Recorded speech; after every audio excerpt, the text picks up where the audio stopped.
So as Emily mentioned, I'm Kat English. I'm a Director of Digital from the Ad Council. I'm here to talk about the Ad Council's Game for Good initiative, as well as a game that we developed as part of that through the Game Design Challenge. So the Feed the Pig Game Design Challenge is a game for our financial literacy campaign. So if you aren't familiar with the Ad Council, you might be familiar with Smokey Bear or Friends Don't Let Friends Drive Drunk.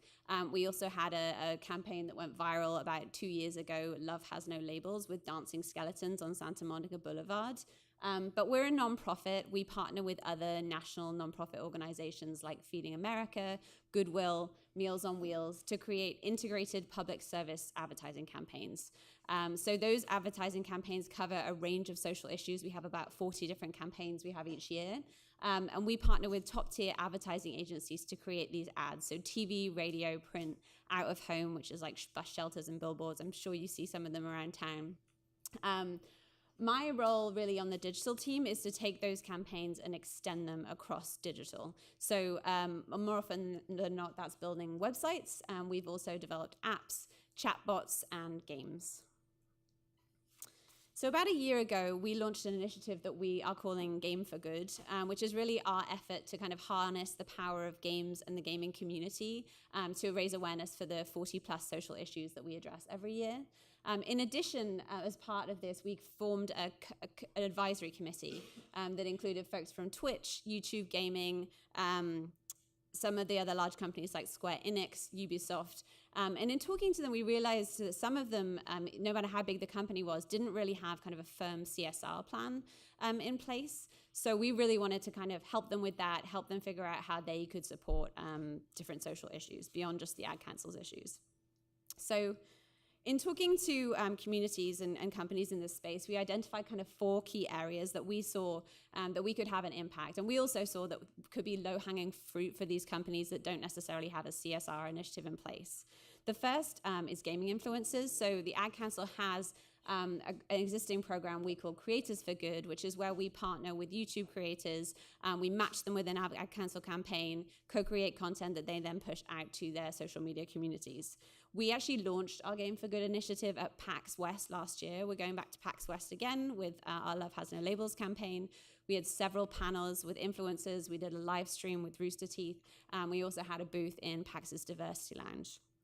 The second opportunity is kind of in-game and IP integration. So as an example of this, we've been working with a company based out of LA called PlayQ. They're a mobile gaming company. We have been working with them to brand a level of a new game they have called Taste Buds. The level is branded with Feeding America, which is our partner on our hunger prevention campaign, and a portion of any in-game purchases at that level will go towards our campaign to prevent hunger prevention across the country. We're also working with Square Enix and Ubisoft to create kind of more of a traditional PSA with their existing recognizable IP that we would then push out to our national network of media contacts, which is pretty extensive. Last year, we secured about $1.6 billion in donated media across all 40 campaigns that we have. The third opportunity, given our existing relationships in the media and advertising space, are with companies that are looking to work within ad networks or build ad models. We've done some work with Zynga, Cargo, and Verve. I'm going to be talking about one of the Cargo opportunities later on. And then game development. So that's what I'm here to talk about today. We have, over the years, the Ad Council has developed several kind of educational games on SmokeyBear.com. We also developed an app for our children's oral health campaign called Tooth Savers, which helps parents encourage their kids to brush their teeth 2 times twice a day. And then we also developed a game for our recycling campaign called Super Sorters, which all of these are still available online. I encourage you to kind of go and check them out. So the game I'm here to talk about today is for our financial literacy campaign. This is in partnership with AICPA, which is the American Institute of Certified Public Accountants. It's a long-standing campaign. It's been running for about 10 years. And in the last year, we've decided, given the kind of millennial target, we decided to take a digital-first approach. As part of that, we partnered with Games for Change on the Feed the Pig Game Design Challenge that was to encourage a digital gaming experience to help millennials think about savings differently.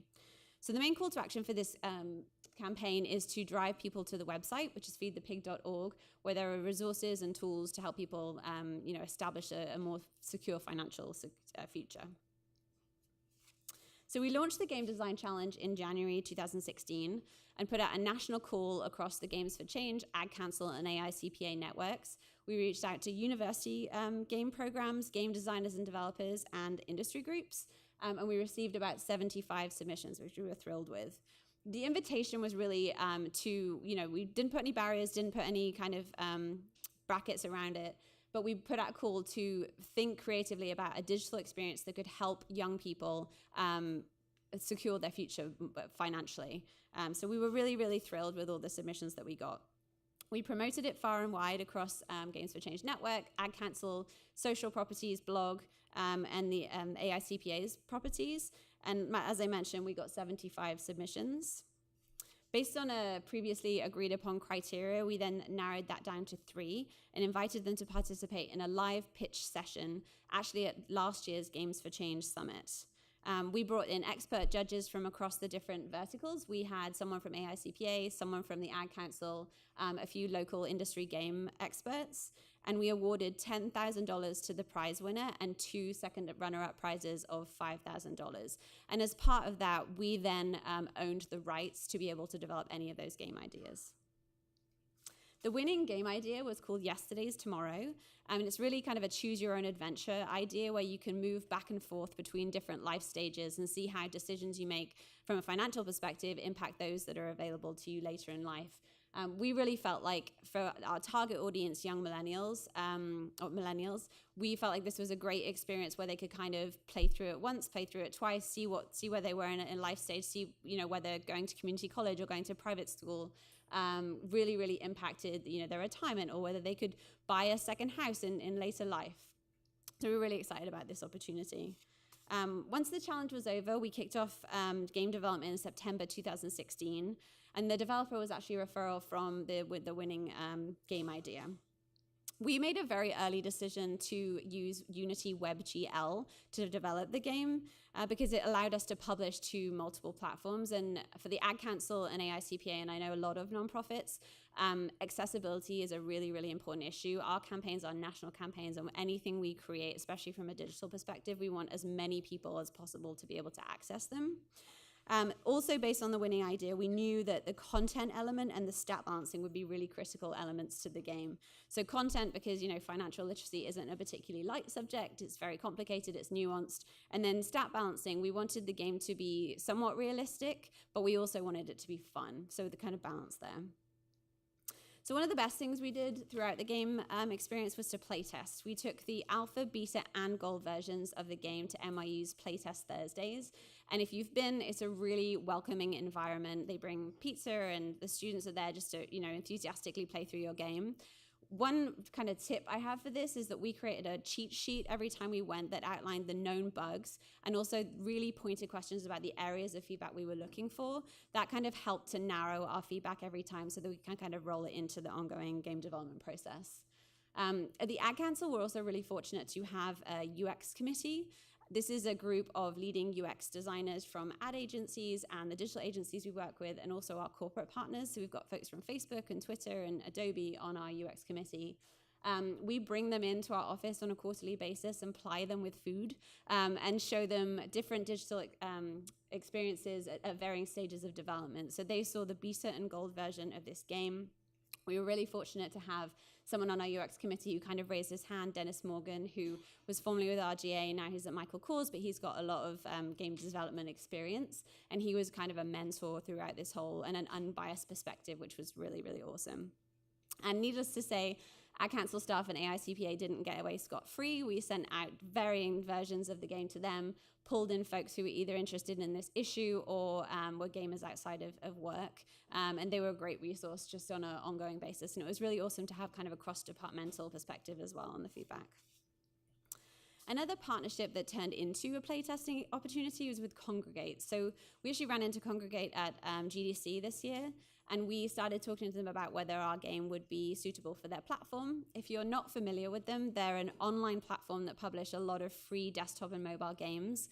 In chatting to them, we also discovered that they have a beta program. that is available to Congregate Plus members, but they allowed us to kind of use it for free. And if you open up you can upload your game. If you open up for a week, you get between 500 and 2,000 players. And the feedback we got there, these are kind of more hardcore gamers than I would say our traditional target audience is for our campaign. It was really candid, really constructive. We actually opened up the game on beta at the same time as we launched the desktop version of the game. So we're rolling in the comments and things to the ongoing optimization. So a lot of people develop really great games, but a lot of what makes them successful is getting them out there in front of people.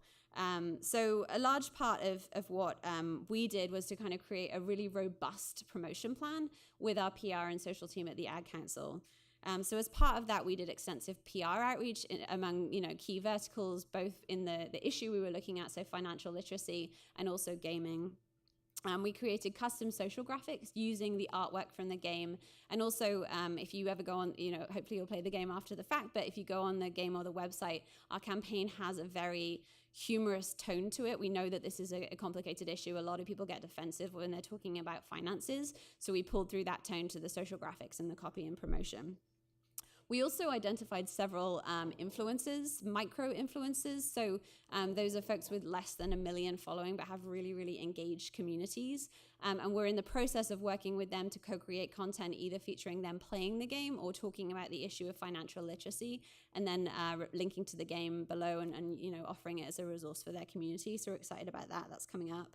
At the Ad Council, we also have really great partnerships with Facebook and Google. So we created targeted Facebook campaigns. We actually had someone from Facebook's gaming ad unit team weigh in and help us layer over a gaming segment with our target audience.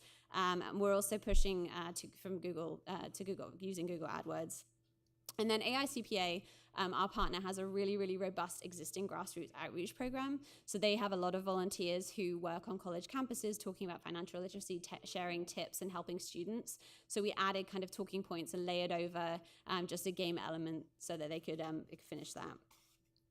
So as I mentioned, we launched the desktop game in June 2017, and we're really thrilled with the final product, but that's not to say we didn't have challenges along the way. One of the biggest things was our timeline was extended by 6 months, largely because of the time it took to review the content. We actually had someone come in at the end, a copywriter, and kind of with fresh eyes and look over the content, make sure it had that balance between accuracy and humor, and she cut the content by half, which really, really lightened up the experience of the game. I also mentioned that we went with Unity WebGL, but as we moved through the game development process, we quickly realized that the UI we were working with really was better suited to desktop. So we actually launched on desktop, and we are evaluating mobile as part of that. And I mentioned this earlier. We're actually in the process of developing a mobile ad unit with our partner at Cargo that can kind of can live on the mobile version of the site. So someone coming to the site does see something. They'll play through a couple of the early questions in the game, and then they'll be serve as a teaser to push them to that desktop version of the game. We felt like that was obviously a better experience than going to the site and having a message pop up saying Unity's not optimized for this platform. And we can use the insights from analytics to figure out whether down the road we want to invest in a mobile version of the game. We're also extensively tagging the game so we can see where the drop-off is, which particular areas people are engaging with to optimize over time. Lastly, we launched the game with an optimized load time of between 5 and 10 seconds, depending on the browser. We do have a cute little piggy bank that kind of counts you down as it's loading, so you know that something's happening and you're going to get there. But especially for the Facebook and Google AdWords targeted campaigns, we found that this was a real reason for drop-off. I think if you've got context and you're coming from the website and you know what you're going to, you are a bit more patient. But if you click on an ad, we're working to optimize that, bring that load time to between 2 and 5 seconds, so that if we're paying, we don't pay, but we have a donated media. If you're pushing and putting funds towards that, then you're actually getting people playing the game. So that's a very, very quick rundown of both what the Ad Council is doing in the gaming space and also the Game Design Challenge for our Yesterday's Tomorrow's game. Happy to share any resources, the cheat sheets, or anything we use as part of the Game Design Challenge, and encourage you all to go play the game at game.feedthepig.org. Thank you.